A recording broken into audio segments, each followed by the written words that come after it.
안녕하세요. 정보처리기사 필기 2021년 2회 기출문제 풀이를 시작하겠습니다. 자, 첫 번째 과목 소프트웨어 설계부터 20문제 풀이를 차근차근 해보도록 할게요. 자, 1번입니다. 시스템의 구성 요소에 해당하지 않는 것은? 이런 문제, 기출문제 중에서 처음 나왔던 문제인 것 같습니다. 자, 1번 프로세스, 2번 피드백, 그리고 4번 컨트롤, 이렇게 세 개가 시스템의 구성 요소에 해당하는 거고요. 여기 3번에 나와 있는 메인턴스, 이게 구성 요소에 해당하지 않는 것입니다. 이 문제가 도대체 어디서 나왔는지 찾아봤더니 개정되기 전 예전 정보처리 기사 문제에서 많이 등장하던 그런 유형이었습니다. 자, 앞에서부터 세 문제를 풀어보면 각각의 그 단어가 뭘 의미하는지 쭉 알 수 있을 것 같습니다. 자, 첫 번째로는 2018년도 기출 문제입니다. 시스템의 구성 요소 중 출력된 결과가 예정된 목표를 만족시키지 못할 경우에 다시 반복 처리하도록 하는 게 무엇이냐? 자, 이게 바로 피드백에 해당되는 설명이 되겠습니다. 자, 두 번째는 2015년도 소프트웨어 공학에서 나왔던 기출 문제입니다.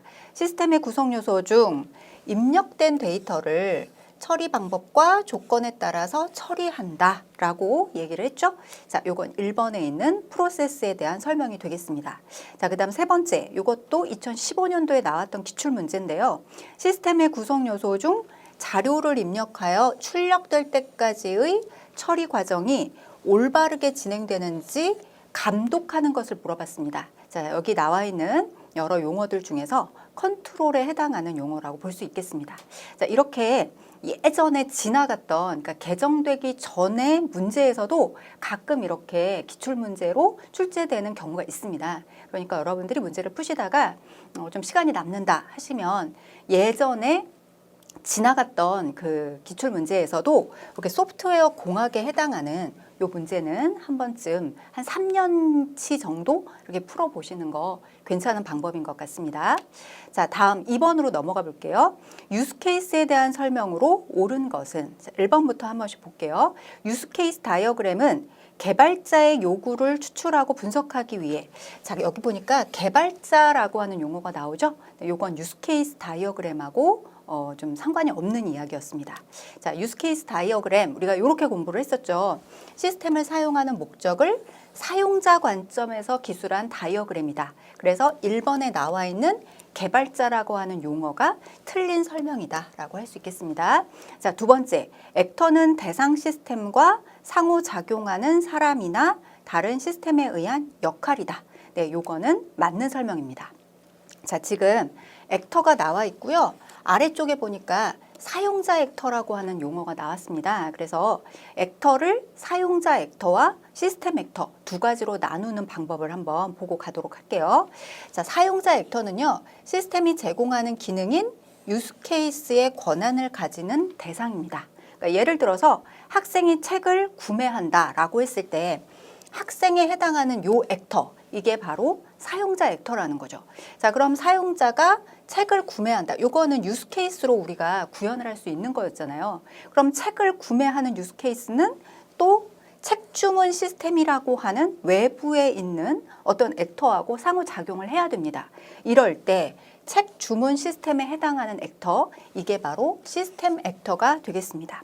유스케이스를 처리해주는 외부의 시스템이다. 이렇게 설명할 수가 있겠죠. 사용자 액터와 시스템 액터가 간혹 이렇게 문제에 나오고 있으니까 액터, 전체적인 액터의 설명도 중요하고요. 이렇게 사용자 액터, 시스템 액터도 구별해서 알아놓으시면 좋겠습니다. 자, 그래서 답은 2번이었고요. 3번에 나와 있는 사용자 액터는 본 시스템과 데이터를 주고받는 연동 시스템을 의미한다. 자, 요거는 왜 틀렸는지 아시겠죠? 시스템 액터를 설명한 건데 여기에 사용자 액터라고 나와 있기 때문에 틀린 설명이었습니다. 자, 그리고 4번에는 연동의 개념은 일방적으로 데이터를 파일이나 정해진 형식으로 넘겨주는 것을 의미한다. 여기 일방적이라고 하는 요 용어가 마음에 안 드는 거겠죠? 자, 이런 식으로 유스케이스에 대한 문제가 나오면 끝까지 읽어보시고 마음에 들지 않는 단어 이런 것들 이렇게 체크해 보시면서 정답을 찾아주시면 되겠습니다. 자, 그 다음 3번 문제를 풀기 전에 요구사항 개발 프로세스를 다시 한번 가져와 봤습니다. 일단 요구사항을 어떻게 개발할 것이냐에 대한 프로세스의 순서입니다. 일단은 도출이라는 과정을 거칩니다. 다양한 이해관계자가 같이 얘기를 하면서 이러한 시스템을 만들어주세요. 이러이러한 소프트웨어를 만들어주세요. 이렇게 얘기를 하겠죠. 그래서 효율적인 의사소통을 통해서 무언가 요구사항을 이렇게 도출해내는 작업이 가장 먼저 해야 할 일이 되겠습니다. 그 다음에는 분석이라고 하는 순서가 있습니다. 분석 단계에 가면 요구사항이라고 해서 다 들어줄 수는 없잖아요. 그러니까 어떤 거는 들어줄 수 있고 어떤 건 이건 실제적으로 현실적으로 구현하기 어렵습니다. 이렇게 체크해야 되는 게 있겠죠. 그래서 분석 단계가 두 번째 단계입니다. 그리고 세 번째 단계로 넘어오면 명세 단계입니다. 분석이 끝났으니까 이제 이걸 문서로 남겨야겠죠. 그래서 그 문서를 가지고 서로 간의 약속에 아무 이상이 없는지 항상 체크할 수 있도록 그렇게 해야 되겠죠. 그래서 시스템 정의서라던가 요구사항 명세서, 그다음 소프트웨어 요구사항 명세서 이런 것들. 우리도 누군가하고 계약을 하면 그냥 말로만 얘기해서 끝나는 게 아니라 계약서라고 하는 걸 만들어서 서로 확인하고 도장 찍잖아요. 네, 그거하고 같은 거라고 보시면 되겠습니다. 계약서를 만드는 단계. 그다음 네 번째는 계약서를 확인하고 서로 불만이 없습니까? 네, 그러면 도장을 찍으면서 확인하는 단계가 있겠죠. 자, 요구사항 개발 프로세스 4단계입니다. 3번 문제가 바로 그 4단계를 순서대로 잘 적은 걸 물어보는 그런 문제였습니다. 요구사항 개발 프로세스의 순서. 자, 일단 도출하는 거고요. 분석하는 거고요. 명세, 확인. 그대로 기억, 니은, 디귿, 리을 순서대로 프로세스가 진행이 되겠죠. 1번이 답이 되겠습니다. 4번입니다. 객체 지향 기법에서 같은 클래스에 속한 각각의 객체를 의미하는 게 무엇이냐? 객체라고 하면 오브젝트인데 지금 예문에 보니까 오브젝트가 보이지 않습니다. 그렇죠? 그래서 쭉 한번 그 용어들을 다시 한번 정리하고 가겠습니다. 정보를 효율적으로 관리하기 위해서 개념적으로 클래스를 통해서 하나씩 만들어 놓은 개념적인 단위, 그게 바로 객체였고요. 그리고 여기 보니까 메시지라고 나왔습니다. 메시지는 객체들을 연결하는 수단이죠. 객체에게 작업을 지시하는 거예요. 그럴 때 필요한 게 메시지입니다. 그리고 메소드라고 하는 건 클래스로부터 생성된 객체가 있을 때 이 객체로 하여금 무슨 일을 하도록 연산을 시키도록 하는 그런 내용이겠죠. 메소드가 있고요. 여기 마지막에 모듈이 나오는데 모듈은 보다 작고 이해할 수 있는 단위로 나뉘어진 것을 의미합니다. 자, 그래서 1번이 답입니다. 인스턴스는 이 예제에 없었는데, 자, 인스턴스는 객체는 객체인데 객체가 만들어져서 메모리에 실제적으로 할당이 된 그 상태를 인스턴스라고 하는 용어로 표현을 하고 있습니다. 그래서 4번에서 얘기한, 4번에서 물어본 그 클래스에 속한 각각의 객체에 의미하는 것, 객체를 의미하는 것은 인스턴스가 답이 되겠죠. 5번입니다. 객체 지향 설계에서 객체가 가지고 있는 속성과 오퍼레이션의 일부를 감추어서 객체의 외부에서는 접근이 불가능하게 하는 개념이 무엇이냐. 자, 객체 지향이라고 하는 용어가 나오면 항상 요 표를 펼쳐놓고, 그러니까 머릿속에 펼쳐놓고 거기에 나와 있었던 용어들을 하나씩 이렇게 뒤져보시면 되겠죠. 자, 오퍼레이션의 일부를 감춘다. 그리고 객체의 외부에서는 겉에 나와 있는 기능만 살펴볼 수 있도록 하겠다. 자, 데이터 은닉이었습니다. 그래서 답은 원래는 정보 은닉이었거든요. 근데 이제 나중에 캡슐화도 같은 말 아니에요? 라고 하는 일단 여러 가지 요구사항들이 있어서 2번도 정답 처리가 된 그런 사례입니다. 네. 뗄래야 뗄 수가 없죠. 네, 캡슐화와 데이터 은닉은 거의 비슷한 그 용어라고 볼 수가 있겠습니다. 자, 6번입니다. 갱스 오브 4 디자인 패턴에 대한 설명으로 옳지 않은 것은.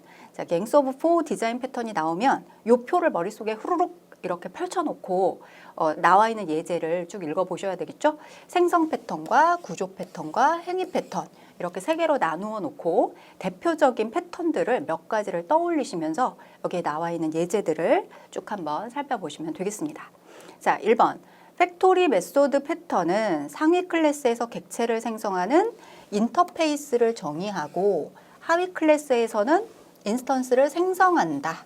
자, 이거 기억나시나요? 예전 기출문제를 풀이할 때 한번 설명을 했었는데요. 상위 클래스에서 인터페이스만 딱 정의를 해요. 인터페이스만 딱 알려주면서 자세한 사항은 모르겠고 나중에 너네들이 필요할 때 알아서 만들어서 써. 이렇게 해주는 거죠. 그러면 하위 클래스에서 인스턴스를 만들 때 거기에 나와 있는 내용들을 자세하게 구체화하는 그런 과정을 거치는 게 바로 팩토리 메소드 패턴이었습니다.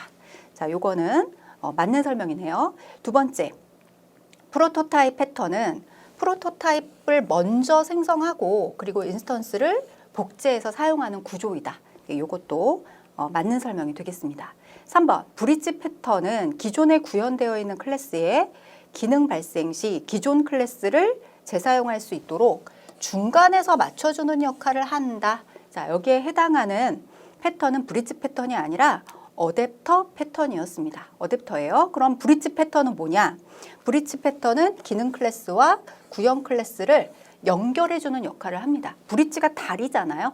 다리니까 기능 클래스하고 구현 클래스 사이에 이렇게 다리를 설정해서 이 둘을 왔다 갔다 할 수 있도록 연결해주는 그런 역할을 한다라는 거죠. 그래서 3번이 옳지 않다. 답으로 설정해 주시면 되겠습니다. 미디에이터 패턴은 무엇이냐? 객체 간의 통제와 지시의 역할을 하는 중재자를 두고 객체 지향의 목표를 달성하게 해주는 거다. 요거는 옳은 설명이네요. 7번입니다. 요구사항 분석이 어려운 이유로 옳지 않은 것은? 요건 한번 예제를 읽어보면서 맞는지 틀리는지 판단해 보도록 하겠습니다. 개발자와 사용자 간의 지식이나 표현의 차이가 커서 상호 이해가 쉽지 않다. 네. 그래서 요구사항 분석이 어려운 겁니다. 네, 맞는 얘기고요. 두 번째, 사용자의 요구는 예외가 거의 없어. 네, 요 부분이 틀린 설명이 되겠네요. 사용자의 요구는 항상 예외가 많죠. 그리고 변동되기도 쉽고 오늘 다르고 내일 다르고 네, 열거와 구조화가 어려운 겁니다. 그래서 답은 7번의 답에서 2번으로 이렇게 찾아주시면 되겠습니다. 나머지 예문도 읽어보자면 사용자의 요구사항이 모호하고 불명확하다. 네, 맞습니다. 소프트웨어 개발 과정 중에 요구사항이 계속 변한다. 네, 맞는 얘기죠. 자, 요구사항 분석은 이래서 어렵습니다. 8번으로 갔습니다. 소프트웨어 아키텍처 설계에서 시스템 품질 속성에 해당하지 않는 것을 찾아라. 자, 이렇게 6가지를 쭉 외워놓으시고 이 품질 속성을 물어보면 여기에 해당하지 않는 내용을 찾아주시면 되겠습니다. 가용성 네, 나와 있고요. 변경 용이성 여기 나와 있고요. 사용성, 사용 편의성 네, 맞는 얘기고 독립성은 시스템 품질 속성에 해당하지 않는 내용이었습니다. 자, 이번에는 중계 서버를 포함하는 인터페이스 시스템 처리의 그림을 한번 보도록 하겠습니다. 지금 보니까 송신 시스템과 수신 시스템이 보입니다. 송신 시스템은 뭐 한국말을 사용하고요.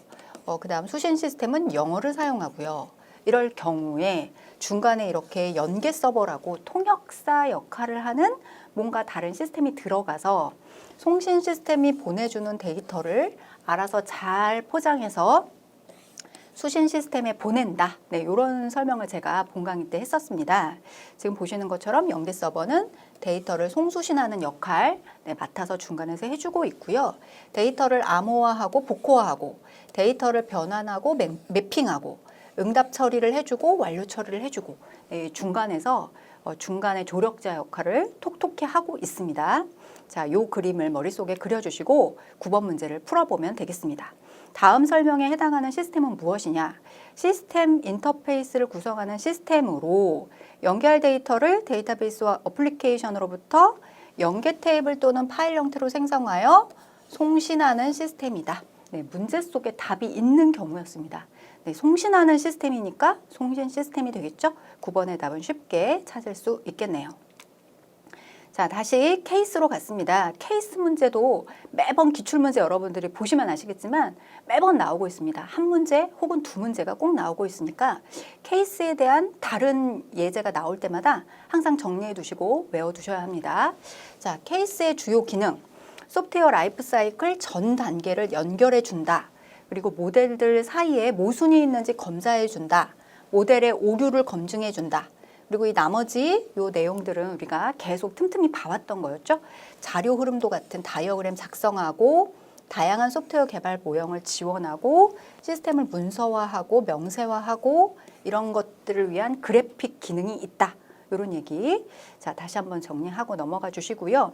그리고 케이스의 원천 기술은 우리가 안 봤던 것 같아요. 그래서 이번에 처음 나왔던 내용인 것 같은데 이 내용 여러분들이 정리해 놓으시고 비슷한 문제가 나왔다면 다시 한번 보고 외워 놓으시면 좋을 것 같습니다. 구조적 기법, 프로토타이핑 기술, 자동 프로그래밍 기술, 정보저장소 기술, 분산 처리 기술 이렇게 5가지가 있고요. 여기 정보저장소 기술이라고 하는 거는 데이터베이스를 생각해 주시면 되겠습니다. 데이터베이스를 잘 운영하고 관리하는 그런 기술에 해당한다는 거죠. 자, 10번입니다. 케이스의 원천 기술이 아닌 것은 무엇이냐? 구조적 기법, 프로토타이핑 기술, 정보저장소 기술, 일괄 처리 기술.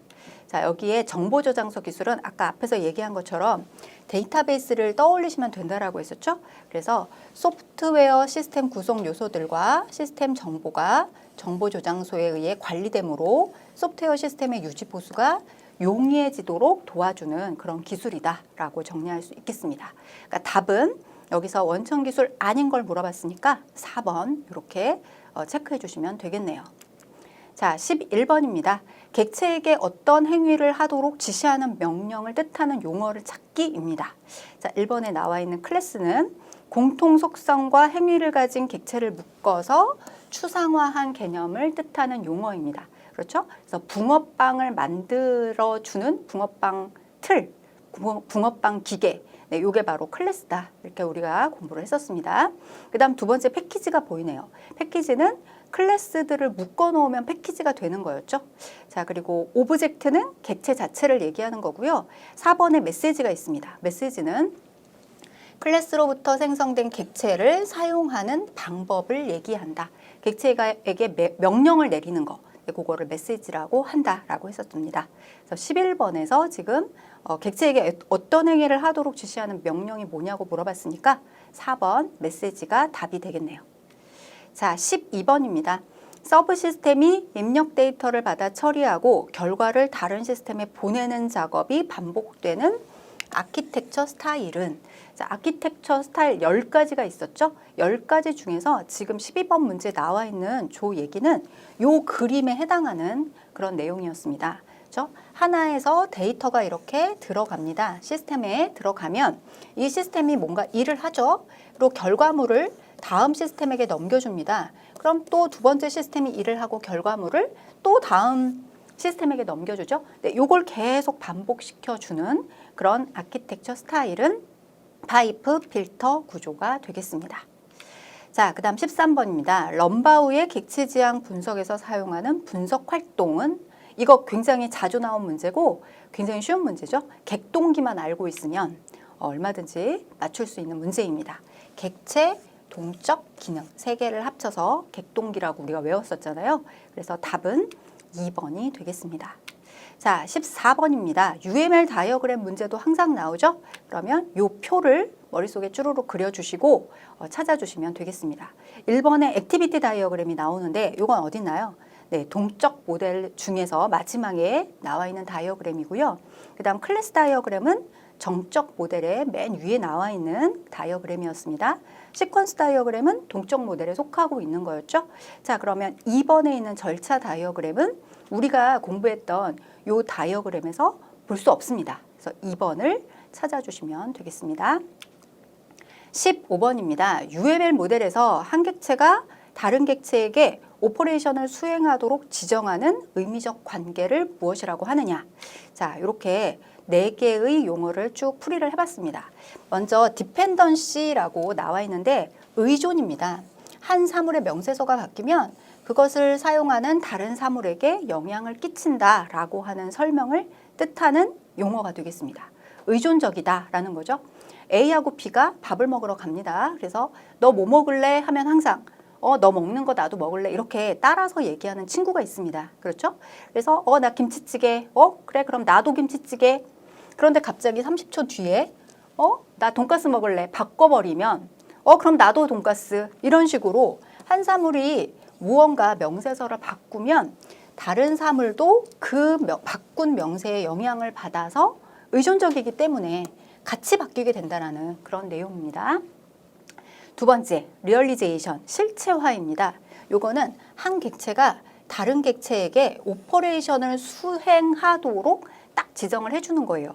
그래서 실제 원래는 그냥 가상에 있다가 이렇게 한 객체가 이렇게 오퍼레이션을 수행하라고 명령을 내리면 그제서야 이제 실체화 된다라는 거죠. 자, 그다음 일반화가 있습니다. 제너럴레이션이 있고요. 그다음 어소시에이션이 있습니다. 요거는 이즈어 관계와 해저 관계라고 이렇게 엮어서 외워주시면 좋을 것 같습니다. 그래서 15번에서 얘기하는 것은 여기 나와 있는 것 중에서 리얼리제이션, 실체화에 해당하는 설명이 되겠죠.